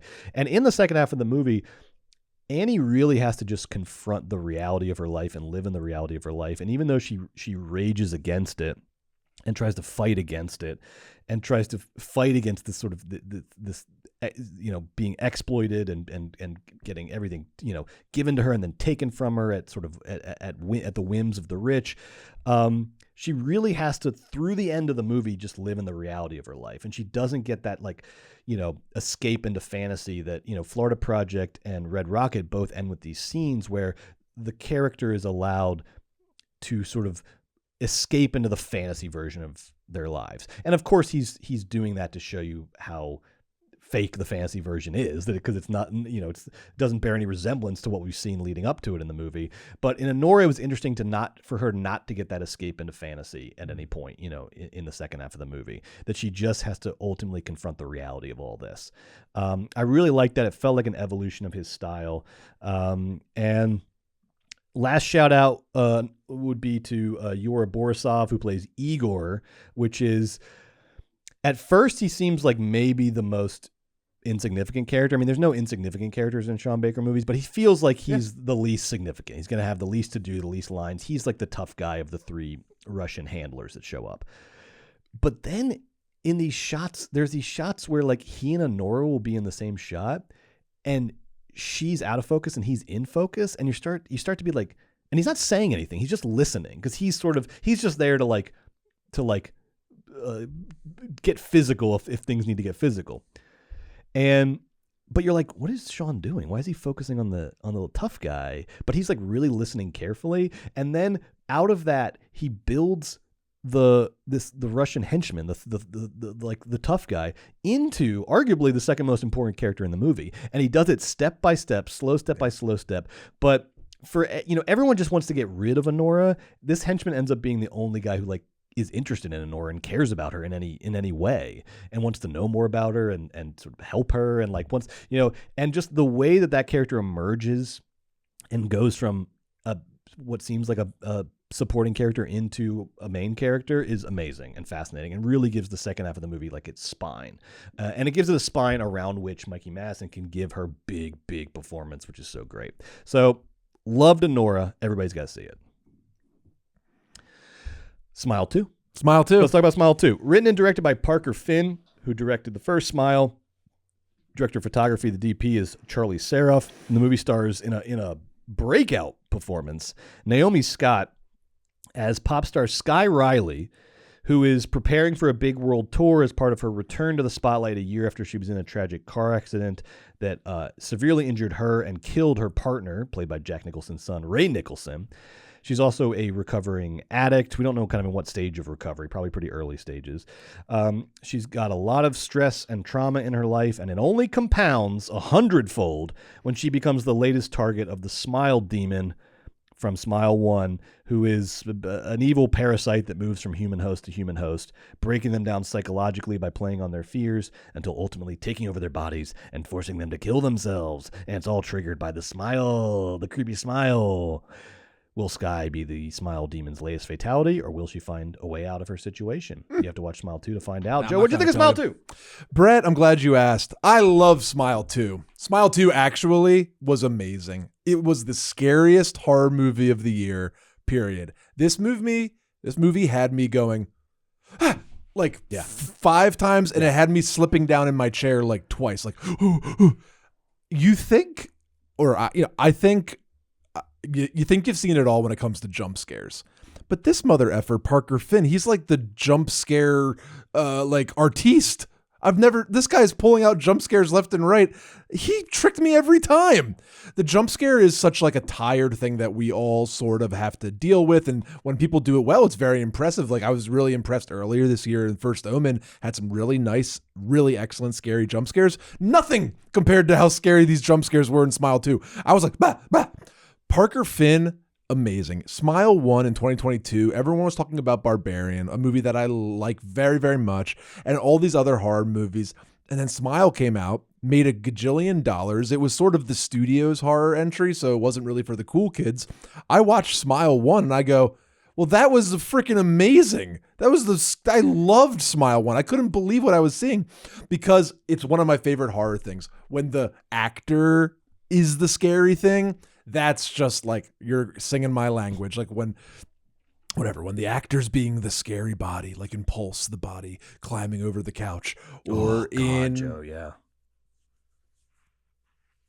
Oh, I just lost another one. Manhunter. Whatever, anything. When the human body Tom is the thing Noonan that's in scaring you, Manhunter. instead of sort of like the effects or the special effects or the gore, I just find it really impressive and amazing, and Smile does it so great. So I want to give a big shout out to this director, Parker Finn. This mother effer, he made a short film version of Smile.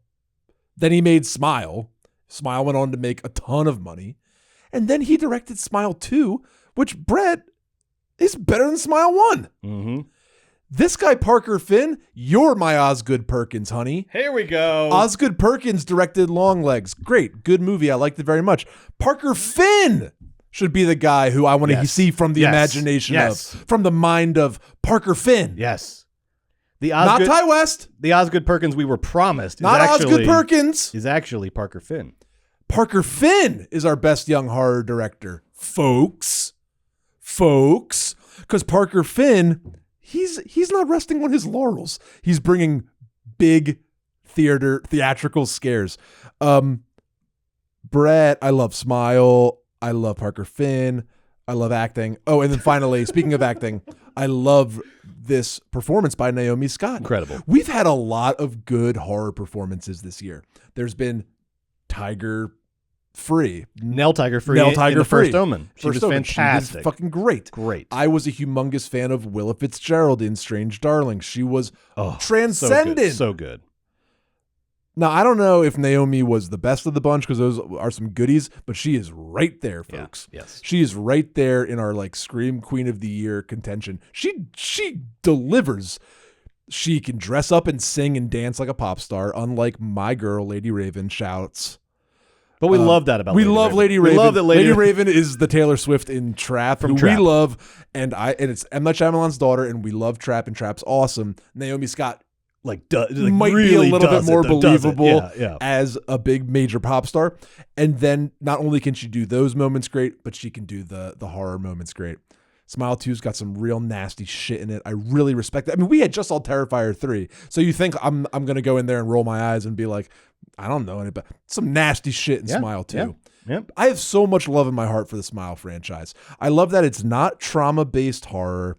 It's not spectacle-based. Well, it's not like a special effect-based horror. Yeah. It's not some IP from the past. It doesn't have big stars in it. I love this franchise. It's just about good acting, well told, and great jump scares. Parker Finn, I love you. Joe, I could not agree more. Smile 2 fucking rocks. It goes so hard, but it's also precise and masterful and stylish. So it's like the best version of a movie going for it, going hard for it, because it has the chops. It has the chops. It's gorgeous. It's sleek. Even more, I would say, even more than the Suspiria remake, Luca's Suspiria remake. Good movie. Yes. Maybe my favorite Luca. I think this is what Giallo looks like in 21st century American cinema. This to me feels like the 21st century American version of Giallo, of the Italian horror, genre in the 70s and 80s and so on.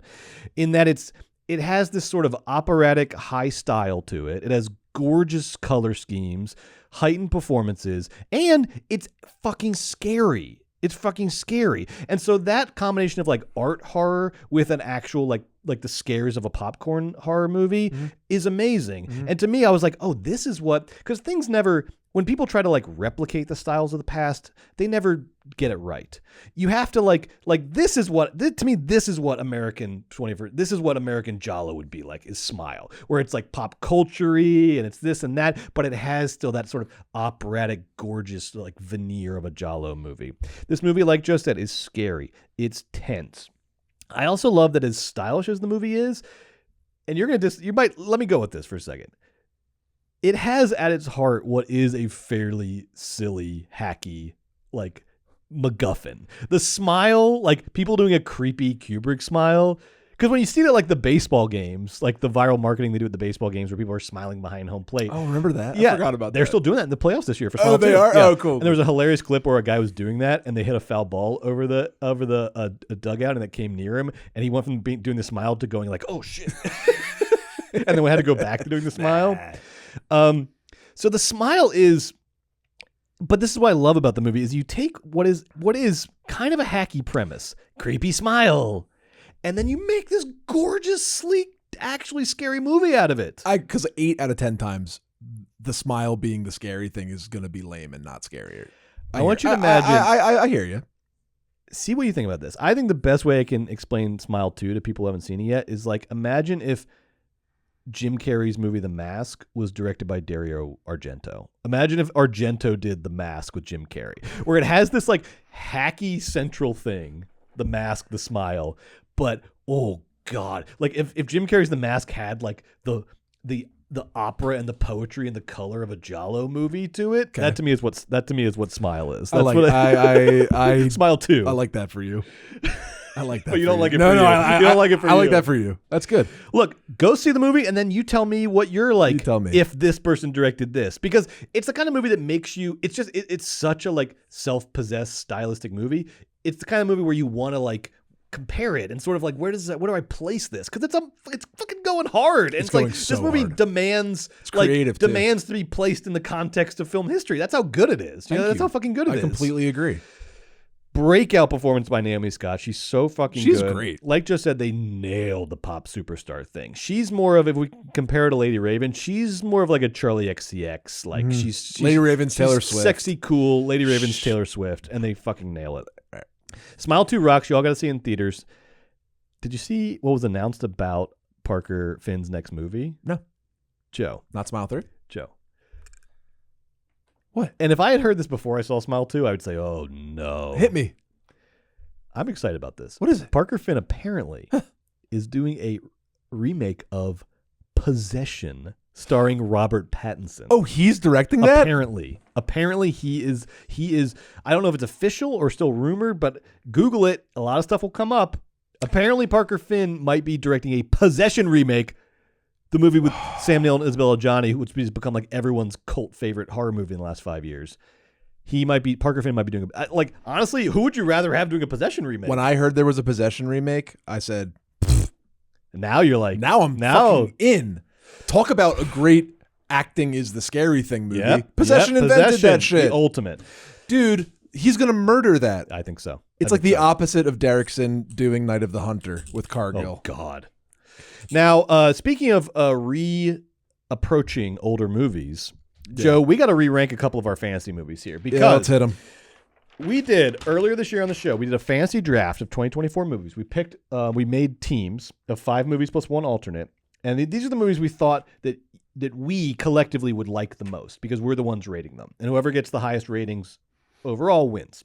Now, right now, I'm at 29.5. You're at 32. So you have a 2.5 point edge on me. Seen 4 out of the 5 movies on each side. We both only have 1 movie left. I have Gladiator 2 left. You have Conclave left. Those are both good ones both to have. Both of which are great. Those are cool to have. Yeah. I like that. But in looking at these reviews, particularly the reviews of 2 movies, I Saw the TV Glow and Civil War, we both said those ratings feel like first watch ratings. They don't feel like right for the What's movies. going on there? Yeah. Civil War has a 6 here. Right. I Saw the TV Glow has a 6.5. So we're going to re-rate. We rewatched I Saw the TV Glow and Civil War this week. I did. I did too. And we're going to re-rank them. So let's start with Civil War because that's on your team. Yes. And our initial ratings were, you gave it a 4. Yes. I gave it a 2. Yes. For 6 total. Joe, after rewatching Civil War, do you have any new thoughts and would you like to change your rating? Civil War is one of the best movies of the year. It was much better I watched it for the 3rd time on 3rd watch. Well, not much better, but it was even better. There is nuance in that film. It is insanely well shot and edited, and I really enjoyed the writing this time for the first time. I liked sort of how the movie's theme of mentorship is explored, how the themes of war and your calling in a war is explored. I loved the violence, and I found it terrifying, and as we get closer to the election, it was even more terrifying. Brett, you're going to fucking kill me, dog, but Civil War, if I had to re-rank it, I'm going 4.5 on that. Oh, no. 4.5. This feels like insider trading. No, is that... Look... No. I would never. We're honest. The first time I saw it got a 4, and it was. I'm kidding. I'm kidding. I'm going 4.5 because it really is a distinctive, bold movie that is really, I find, insightful and nerve-wracking and sort of brilliant in a couple different ways. I'm sorry, Brett. I like it. You don't have to apologize more. to me.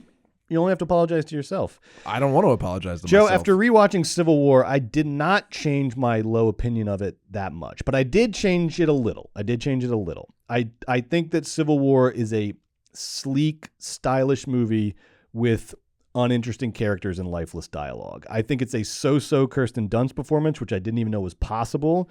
And ultimately, I think it's a movie that is not able to cash the check of its own ambition. I don't think it has a whole lot to say. And I think all you're left with ultimately is the shell of an important movie that I don't even know if it wants to be an important movie. At some points, it seems to know that it's not going well and starts to lean more into sort of playfulness and sort of like almost satire. I did this time like the little fuck around aspects of like the road movie plot a little bit better, where they're kind of getting from point A to point B. Okay. But the dialogue is just so stiff that it undermines the style and flair of those moments. The movie is just overwritten and a little pompous. I also did not mind the device of the war photographers and journalists as much this time. That was a real low point for me the first time. I think I said it was the worst possible way you could have told this story. Never made sense. I didn't get that. It is on rewatch. It is a sleek device for moving you through the various levels of the Civil War world quickly. So it is, I think, useful as a device. I also, my favorite part of it the first time and definitely my favorite part the second time, I really like the action sequences. Just all of the technical aspects of filmmaking, from the sound design to the editing. Thank you for saying sound design, right? It was breathtaking. awesome. I mentioned that the first time. You could feel the guns in your bones every time they go off. I listened to it. I watched it on headphones this time. My God. Yes. So I think, look, the action sequences are breathtaking. The battle for DC sequence at the end, breathtaking. I was, on a technical note, though, still bugged by the extreme shallow focus he keeps using. He uses it so much. Yeah. Pretty much any shot with any depth to it has this extreme shallow focus. Yeah. 90% of the time it seemed unnecessary. It just felt like an empty artistic gesture, like a lot of the movie. Yeah. So that just wasn't working for me. I just kept wondering why. They look, again, it looks like people on Zoom with their backgrounds blurred out. That's how extreme the shallow focus is. Yeah. I, again, really, really like the two sequences with the redneck sort of militia people in it. The one with Jesse Plemons, everyone knows about, is great. But I think even this one, the better one is the one at the gas station. I think that gas station scene is phenomenal. Where they've like strung up these quote unquote looters and they're just sort of bleeding them to death while they figure out what to do. And there's like no authority left and no one knows what to do. And everyone's like worst instincts are coming out. Like, but it's also sort of like casual and like the stakes seem low, even though you have two people strung up bleeding to death. They've been in war for 5 years, so they're all fucking dead to it. But then Kaylee Spaney is like the audience, you know. Yes, and she gets like inured. Is that the word? Yeah, she gets used to it as the movie goes on, just like the audience does. So I like that scene a lot. It's like a fucking punch. I like that scene gut. a lot. But for every scene like that, we get 3 scenes that are like man, there is, Joe, you have to admit, there is a like god awful sequence where they're like driving through driving through the forest, and I guess like there's a little mini forest fire going on, and the sparks from the fire are like coming into the car, and they play some fucking like Mumford and Sons ass song over that montage, and they're all like looking at the sparks, and it's kind of, I'm like, what is the vibe? What is this vibe? The movie. My problem with the movie is I cannot read the vibe. Thank you. I completely. But that's so. Dude, that's so important. You're not wrong. The movie's music is odd the whole entire way through. It's a Michael Mann does that a lot too, like in movies. I remember there's a moment in Collateral where he plays like literally the worst song he could have possibly played at like a key moment, and I'm like, Michael, why would you do this? This ruins the mood. I'm not even going to sit here and be like, well, it's genius because like they're just like weird choices. That it's like he didn't want to be manipulative, but it's not unmanipulative. It's just crazy choices on some of the songs, and I think it like. Sometimes it works and sometimes it doesn't. The one you said is one of my least favorite ones. Bad, and the sequence is edited like a fucking car commercial. There's big sequences like that where I'm like, wait, I almost had a handle on this movie, and now I don't know what the fuck you're doing, because this thing is chaos now, and it's just silly, empty artistic gestures all over the place. I just enjoy it's like big philosophical swings, and as I've said before in the previous podcast, that soft focus in this movie doesn't bother me because in the pictures that he flashes are all like crystal clear. And I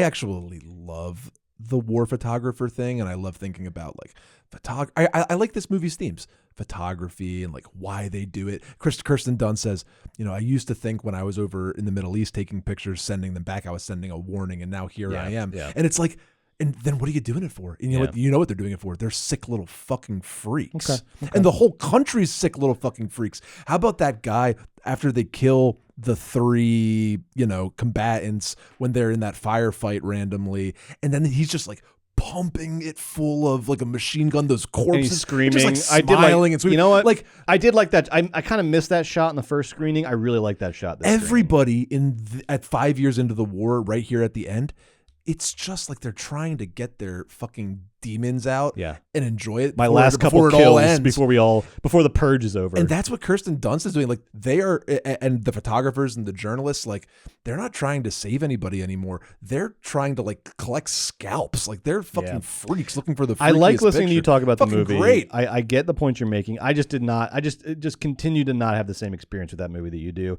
I do think 2 is a little harsh though. I'm going to up my rating to a 3. So that puts us at a 7.5 for Civil War. And look at that. The rich keep getting richer. Well, That ups you're gonna. that ups you to 33.5. Oh, What? well, we still have another movie to do.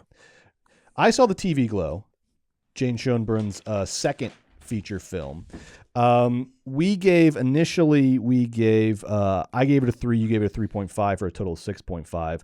I'll be quick here because I already mentioned this on our mid-year recap episode. I've now seen it 3 times. The second time I watched it, I liked it a lot more than the first time I watched it.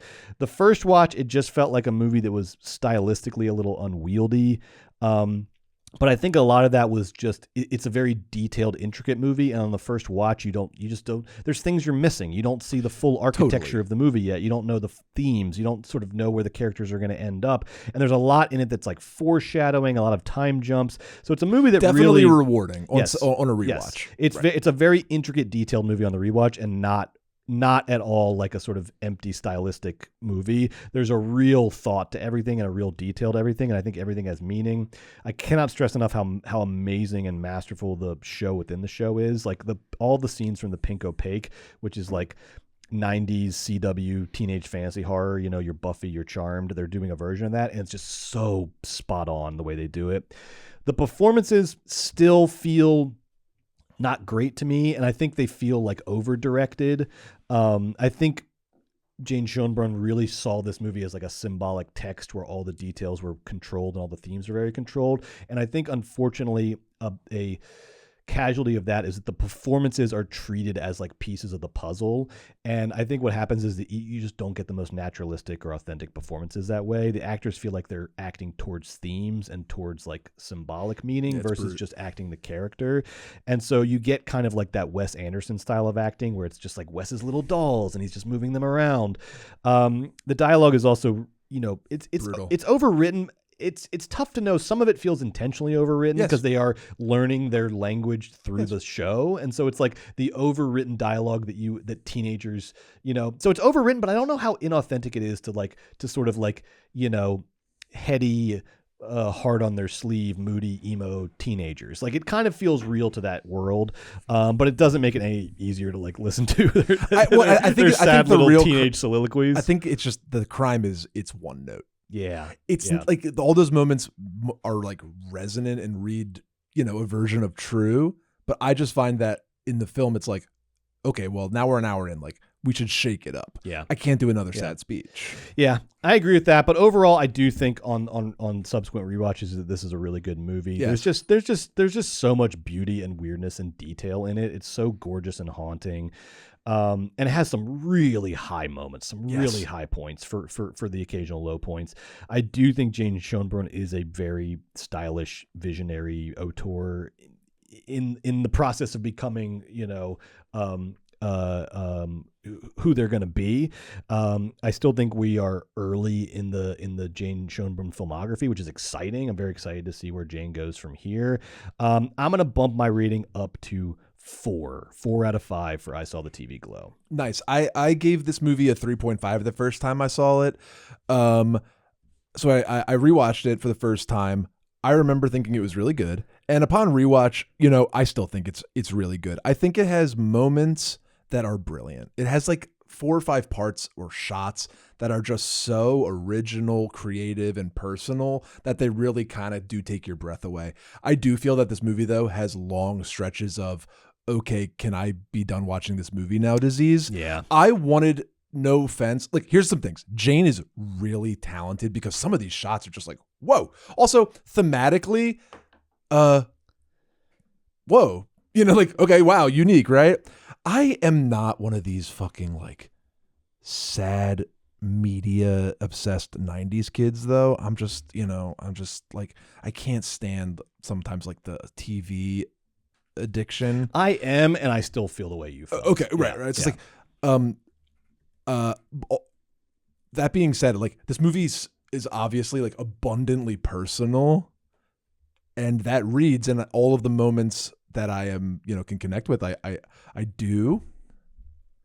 But overall, I found that this movie is moments of brilliance paired with stretches of slog. Yeah. I kept saying to myself, like, Oh my god! I just want to play my fucking game. Okay, can we please wrap this up? Like she's talking, and I'm All like, right, what did you No, give no, it? I was like- you I was like, didn't change your rating, did you? no, it's a 3.5. Fuck. It's a really good movie. All right, so but I- it's not better than. So you gained half a point. The rich get richer. You gained half a point. But you net. gained- you- Net. yeah, but you gained net, half a point. Net, you gained half a point. Net, I gained half. Because you gained a point and a half. I gained I gained a point. So you gained half a point net. Yes, that's right. So I saw the TV Glow. We're bumping up to a 7.5. And then that moves me up to 30.5. So you are firmly 3 points ahead of me. I Right. don't think I can catch you, but we'll see. We'll see. This exercise was important though, because Civil War and I Saw the TV Glow aren't 6s. They're more like They need- 7.5s. This feels right now. That feels They were right. the two outliers that felt off. Yeah. And this now feels pretty good. So it all comes down to Gladiator 2 versus Conclave for the win. You're up. I'm I need to excited. make up a 3-point differential. I don't think I can do it, but we'll see. I remember what I wanted to say about I Saw the TV Glow. I know it's Jane's Electric Homework. That's what I felt like I was watching. Yeah. Okay, Yeah. we're done. That's good. All All right. Coming up next week on the show, we are going to be talking about, very excited for this. We got the new Venom movie Oh, Conclave. and Conclave, baby. That's why Ooh. we had to do this week, because we're coming up on Conclave week. And Weekend at Bergman's, the theme is two movies that Joe likes. Yes. We're Two of gonna my be, favorite horror We're movies going is to be the pitting theme. two of Joe's favorite 80s horror movies. We're going to be pitting Dario Argento's Opera against Halloween 2. I Halloween hope you and listeners can't enjoy wait. these movies as much as I do. These are two of my absolute favorite horror movies and two of my favorite movies of the 80s. I think I'm I might obsessed actually. with them. I think I might actually take this opportunity to watch the Halloween franchise, at least the first run of the Go movies. forth, kid. Yeah, I got to do that. I Go gotta do forth, that. Bubba. Now, speaking of Weekend at Bergman's, we are about to come back in a mere 10 minutes for tonight's Weekend at Bergman's. This will be only on the Patreon. Patreon.com/moviesbaby with 5 Ys. Join us over there, please. You can sign up for a free trial, a 7-day free plan before you get charged to see what's going on. So you're hanging out, you're liking the mood. Let's keep this party going, baby. Let's go over to Patreon, keep this party going. I'm like Anora trying to get people in the VIP room. You want to go let's go to Patreon, keep this party going. What do you say? We're going to be, tonight, our 80s series continues, our 80s horror month continues. We are going to be pitting Henry Portrait of a Serial Killer against Child's Play. Henry Portrait of a Serial Killer representing the art house versus Child's Play, the first Chucky movie representing popcorn movies. Serial I cannot killers. wait. Serial Serial killers. killers is the theme. All right, y'all. Join us there. We'll be there in a mere 5 to 10 minutes. We can't wait to see you there on Weekend at Bergman's. And then Movies Baby crew, we'll see you next week for another big one. See you then. Bye.